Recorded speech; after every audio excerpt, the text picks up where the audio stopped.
મુખ્યમંત્રી ભૂપેન્દ્ર પટેલે Ahmedabad municipal corporation દ્વારા દક્ષિણ ઝોનમાં આવેલા કાંકરિયા લેક ફ્રન્ટ પરિસરમાં પબ્લિક પ્રાઇવેટ પાર્ટનરશિપ ધોરણે રીડેવલપ કરવામાં આવેલ બાલવાટિકાનું લોકાર્પણ કર્યું. ઉલ્લેખનીય છે કે અમદાવાદ મ્યુનિસિપલ કોર્પોરેશનના જૂ ખાતે હસ્તક આવેલ બાલવાટિકાનું ઉદ્ઘાટન સન 1956માં કરવામાં આવ્યું હતું.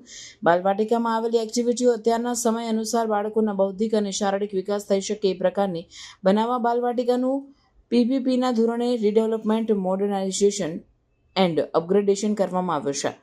બાલવાટિકાનું રીડેવલપમેન્ટ, મોડર્નાઇઝેશન એન્ડ અપગ્રેડેશન બાદ બાલવાટિકામાં આવનાર બાળકો અને વાલીઓને મનોરંજન માટે વિવિધ એક્ટિવિટીનો આનંદ મળશે. આ બાલવાટિકામાં એન્ટ્રી ટિકિટ સાથે કેટલીક એક્ટિવિટી નિઃશુલ્ક પણ રાખવામાં આવે છે, જેમાં ક્વીન હાઉસ, કાચઘર, shoe house, landscape garden, selfie zone તેમજ ગોલ સ્ટેશનનો સમાવેશ થાય છે.